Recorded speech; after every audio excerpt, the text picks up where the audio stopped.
Alors bonjour à tous, bonjour à toutes. Bienvenue à encore notre vidéo, à notre chaîne Autant pour moi. Aujourd'hui, nous sommes rendus dans Genèse au chapitre 36. Genèse au chapitre 36. Et le récit de ce chapitre nous présente beaucoup la généalogie de Ésaü, le frère de Jacob qui est devenu Israël. Alors on nous parle de ses femmes, on nous parle de ses fils, on nous parle des fils, on nous parle des chefs qui sont issus après de sa tribu. Là, on va rapidement découvrir que, je vais vous laisser lire un chapitre, mais on va découvrir que euh, Ésaü, par exemple, était le chef de Édom. Donc, Édom, quand on lit la parole, c'était une zone qui, d'abord, au départ, était plus ou moins habitée. Mais Ésaü va s'installer, il va devenir comme le père de cette région, il va prendre possession de toute la région.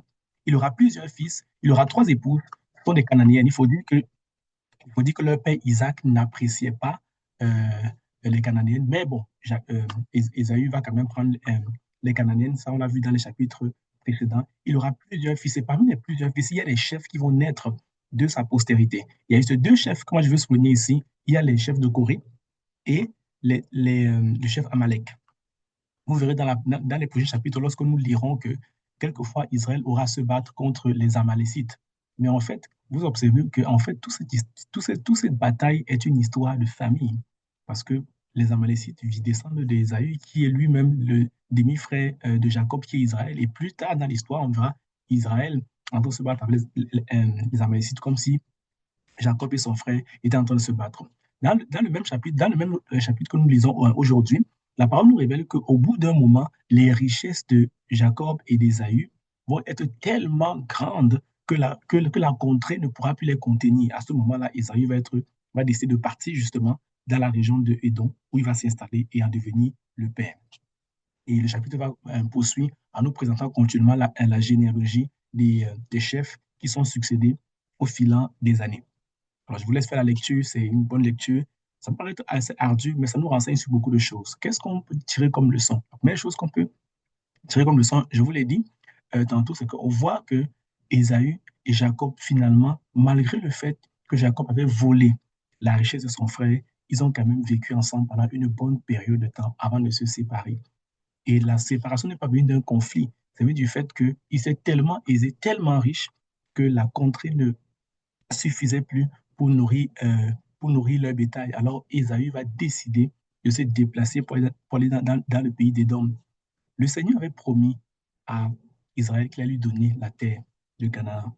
Et on voit que dans cette partie, Dieu est en train d'accomplir pleinement la volonté parce que c'est Ésaü qui va décider de quitter le territoire. Ça veut dire que dans votre vie et dans ma vie également, il y a des promesses que Dieu nous a accordées. Peut-être qu'aujourd'hui, ce que Dieu vous a promis, c'est quelqu'un d'autre qui l'a en possession. Mais viendra le temps où le maître des temps et des circonstances fera concourir les choses pour que ce qui est à vous vous revienne. C'est ce que le texte nous révèle. Finalement, Jacob prend possession de tout le territoire tout seul, sans conflit. Son frère décide de partir. Et la deuxième leçon qu'on peut tirer dans le texte, c'est de voir à quel point des peuples qui vont se battre sont nés de deux choses. On se rappelle que Ésaü n'est pas l'enfant de la promesse. Il est l'enfant de l'effort d'un homme qui essaie d'accomplir la promesse de Dieu. Et plus tard dans le chapitre, comme il l'a dit, on verra Israël se battre contre les Amalécites. Et le peuple des Amalécites est de la généalogie,